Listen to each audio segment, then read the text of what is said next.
नमस्कार। भाषा ज्ञान पर आधारित हमारे चैनल हिंदी जगत में एक बार फिर आपका स्वागत है। हमारा आज का वीडियो कक्षा 10वीं हिंदी कोर्स ए की पाठ्य पुस्तक क्षितिज भाग 2 में संकलित एवं यतीन्द्र मिश्र जी द्वारा रचित गद्य पाठ नौबत खाने में इबादत पर आधारित है। इस वीडियो में हम लेखक परिचय, पाठ का सार, पाठ्य पुस्तक के प्रश्न उत्तर एवं अन्य महत्वपूर्ण प्रश्नों पर चर्चा करेंगे। तो आइए प्रारंभ करते हैं लेखक परिचय से। यतीन्द्र मिश्र जी का जन्म 12 अप्रैल सन 1977 को उत्तर प्रदेश के अयोध्या में हुआ था। लखनऊ विश्वविद्यालय से हिंदी में एमए करने के पश्चात वह लेखन के क्षेत्र में अत्यधिक सक्रिय रहे। सन 1999 से लेकर अब तक साहित्य और कलाओं के विकास हेतु विमला देवी फाउंडेशन नामक न्यास का संचालन करते रहे हैं। वर्तमान में वे स्वतंत्र रूप से लेखन करने के साथ साथ सहित नामक अर्धवार्षिक पत्रिका का संपादन भी कर रहे हैं। वह एक अच्छे फिल्म समीक्षक भी रहे हैं। प्रमुख रचनाएं: काव्य संग्रह यदा कदा, अयोध्या तथा अन्य कविताएं, ड्योढ़ी पर आलाप। गद्य: शास्त्रीय गायिका गिरिजा देवी के जीवन तथा व्यक्तित्व पर आधारित पुस्तक गिरिजा एवं भारत रत्न से सम्मानित बिस्मिल्लाह खां को समर्पित सुर की बारादरी। स्पीक मैके के लिए विरासत 2001 के कार्यक्रम हेतु थाती नामक पत्रिका का संपादन आदि। अब बात करते हैं इन्हें प्राप्त सम्मान एवं पुरस्कारों की। भारत भूषण अग्रवाल कविता सम्मान, हेमंत स्मृति कविता पुरस्कार, ऋतुराज सम्मान आदि। देखते हैं पाठ का सार। यतीन्द्र मिश्र जी द्वारा रचित इस पाठ में सुप्रसिद्ध शहनाई वादक बिस्मिल्लाह खां के परिचय के साथ साथ उनकी रुचियों, संगीत साधना एवं लगन को अत्यंत संवेदनशील भाषा में वर्णित किया गया है। लेखक सन 1916 से सन 1922 तक की काशी का उल्लेख करते हैं, जहां पंचगंगा घाट पर स्थित बालाजी मंदिर की ड्योढ़ी में बिस्मिल्लाह खां के मामा सादिक हुसैन और अली बख्श शहनाई बजाया करते थे। विभिन्न रियासतों के दरबार में तथा बालाजी मंदिर में शहनाई बजाने वाले सादिक हुसैन और अली बख्श देश के जाने माने शहनाई वादक थे। डुमराव गांव में जन्मे अमीरुद्दीन 5 वर्ष की उम्र में ही अपने ननिहाल काशी में आ गए थे। छोटी सी उम्र में ही वह बालाजी मंदिर के नौबत खाने में रियाज के लिए जाने लगे। मार्ग में रसूलन बाई और बतूलन बाई के गायन से उन्हें बहुत प्रेरणा मिलती थी। संगीत के प्रति विशेष आसक्ति उन्हें इन्हीं बहनों से मिली थी। प्रसिद्धि की ऊंचाइयों पर पहुंचने के बाद भी बिस्मिल्लाह खां 5 वक्त की नमाज के सजदे में गिड़गिड़ाते थे, मेरे मालिक एक सुर बख्श दे। सुर में वह तासीर पैदा कर कि आंखों से सच्चे मोती की तरह अनगढ़ आंसू निकल आए। शहनाई बजाने के लिए जिस पोली रीड का प्रयोग होता है, जिसके सहारे शहनाई को फूंका जाता है, वह नरकट नाम की एक विशेष प्रकार की घास से बनाई जाती है, जो डुमरांव में सोन नदी के किनारे ही पाई जाती है। इसी डुमरांव में अमीरुद्दीन का जन्म हुआ था, जो आगे चलकर उस्ताद बिस्मिल्लाह खां के नाम से विश्व प्रसिद्ध हुआ। वैदिक इतिहास में शहनाई का उल्लेख नहीं मिलता। इसे सुशिर अर्थात फूंक मारकर बजाए जाने वाले वाद्य यंत्रों में गिना जाता है। दक्षिण भारत में मंगल वाद्य नागस्वरम की तरह शहनाई भी मंगल ध्वनि की सूचक है। बिस्मिल्लाह खां काशी के संकट मोचन मंदिर में हनुमान जयंती के अवसर पर शहनाई वादन अवश्य किया करते थे। वे काशी की गंगा नदी बालाजी मंदिर को छोड़कर कहीं जाने को तैयार न थे। यदि उन्हें किसी कार्यक्रम वश जाना भी पड़ता तो वे कार्यक्रम की प्रस्तुति से पूर्व बालाजी मंदिर की ओर मुख करके अपने शहनाई के स्वरों के माध्यम से पहले उन्हें नमन करते, तब कार्यक्रम प्रारंभ करते।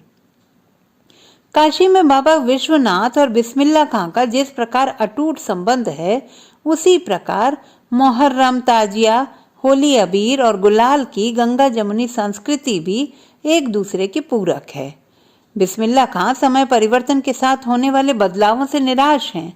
उन्हें अफसोस है कि आज गायक भी अपने संगतकारों के प्रति आदर नहीं रखते। भारत रत्न से सम्मानित बिस्मिल्लाह खां अपने पहनावे के प्रति सादगी से परिपूर्ण थे। उनका मानना था कि भारत रत्न उन्हें शहनाई के कारण मिला है। बनाव श्रृंगार में रहते तो उम्र ऐसे ही बीत जाती। देश के अनेक विश्वविद्यालयों द्वारा उन्हें मानद उपाधियों से अलंकृत किया गया। उन्हें संगीत नाट्य अकादमी पुरस्कार, पद्म भूषण और भारत रत्न जैसे सम्मान भी प्राप्त हुए। 90 वर्ष की आयु में 21 अगस्त 2006 को इस संसार से विदा हो गए। उनकी सबसे बड़ी देन यही है कि पूरे 80 वर्ष तक उन्होंने अपने संगीत को संपूर्णता और एकाधिकार के साथ जीवित रखा। वे सदैव संगीत की दुनिया के नायक बने रहेंगे। आइए अब बात करते हैं पाठ्य पुस्तक के प्रश्न उत्तर की। प्रश्न 1, शहनाई की दुनिया में डुमरांव को क्यों याद किया जाता है? उत्तर, शहनाई की दुनिया में डुमरांव को याद किए जाने के मुख्यतः 2 कारण हैं। डुमरांव प्रसिद्ध शहनाई वादक बिस्मिल्लाह खां की जन्मभूमि है। डुमरांव में ही सोन नदी के किनारे वह नरकट घास मिलती है जिससे बनी रीड का उपयोग शहनाई वादन हेतु किया जाता है। प्रश्न 2, बिस्मिल्लाह खां को शहनाई की मंगल ध्वनि का नायक क्यों कहा गया है? उत्तर, शहनाई मंगल का परिवेश प्रतिष्ठित करने वाला वाद्य यंत्र है। दक्षिण भारत के मंगल वाद्य नागस्वरम की तरह शहनाई भी प्रभात की मंगल ध्वनि की संपूरक है। भारत में जितने भी शहनाई वादक हुए हैं उनमें बिस्मिल्लाह खां का नाम सबसे ऊपर है, क्योंकि उनसे बढ़कर सुरीला शहनाई वादक और कोई नहीं हुआ। इसीलिए उन्हें शहनाई की मंगल ध्वनि का नायक कहा गया है। प्रश्न 3, सुशिर वाद्यों से क्या अभिप्राय है? शहनाई को सुशिर वाद्यों में शाह की उपाधि क्यों दी गई होगी?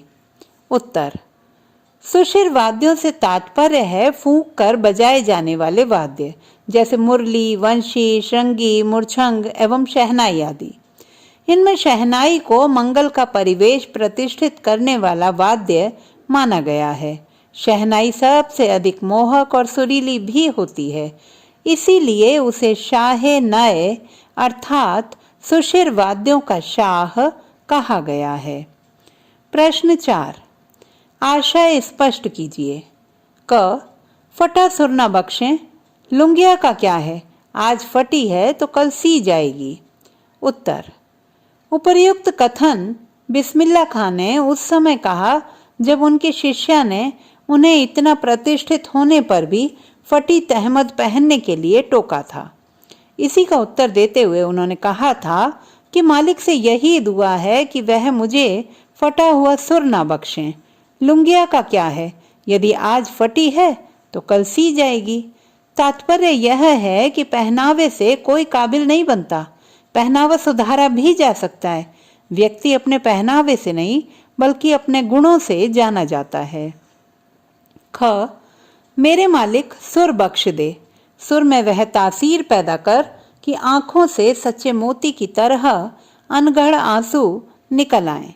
उत्तर, बिस्मिल्लाह खां 5 वक्त नमाज पढ़ते हुए खुदा से विनती करते हैं कि अय खुदा, तू मुझे ऐसा सच्चा और मार्मिक सुर प्रदान कर जिसमें हृदय को प्रभावित करने की ऐसी शक्ति हो जिसे सुनकर श्रोताओं की आंखों से आंसू छलक पड़े।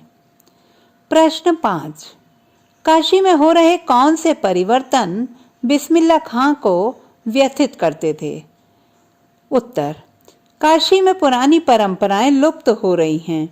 संगीत, नृत्य, साहित्य, अदब की परंपराएं टूट रही हैं। खान पान की पुरानी चीजें और विशेषताएं भी नष्ट होती जा रही हैं। मलाई बर्फ वाले गायब हो गए तो कुलसुम की छन छन करती संगीतात्मक कचौड़ी और देसी घी की जलेबी भी आज नहीं मिलती। हिंदू और मुसलमानों में पहले जैसा सद्भाव भी नहीं रहा। अब संगतकारों के लिए गायकों के मन में कोई आदर नहीं रहा। यहाँ तक कि संगीत साधकों की भी अब काशी में कोई कद्र नहीं रही। ये सभी परिवर्तन बिस्मिल्लाह खां को व्यथित करते हैं। प्रश्न 6। पाठ में आए किन प्रसंगों के आधार पर आप कह सकते हैं कि बिस्मिल्लाह खां मिली-जुली संस्कृति के प्रतीक थे? उत्तर। काशी में बाबा विश्वनाथ और बिस्मिल्लाह खां एक दूसरे के पूरक रहे हैं।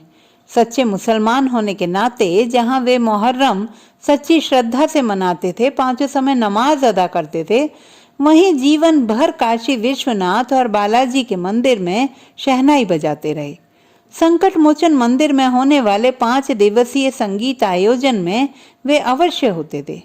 यहाँ तक कि काशी से बाहर होने पर भी वे बालाजी के मंदिर की ओर मुंह करके प्रणाम किया करते थे। उनकी इसी सच्ची भावना के कारण उन्हें हिंदू मुस्लिम एकता का प्रतीक माना गया। ख। वह वास्तविक अर्थों में एक सच्चे इंसान थे। उत्तर। बिस्मिल्लाह खां वास्तविक अर्थों में एक सच्चे इंसान थे। उन्होंने कभी भी धार्मिक कट्टरता, शूद्रता और संकीर्णता नहीं दिखाई। काशी में रहते हुए भी वे न केवल काशी की परंपराओं का पालन करते, बल्कि एक सच्चे मुसलमान के नाते अपनी धार्मिक परंपराओं को भी निभाते थे। उन्होंने हमेशा इबादत में अपने खुदा से सच्चा सुर ही मांगा। वे बड़े से बड़ा सम्मान पाकर भी जीवन भर सादगी से भरे रहे। प्रश्न 7।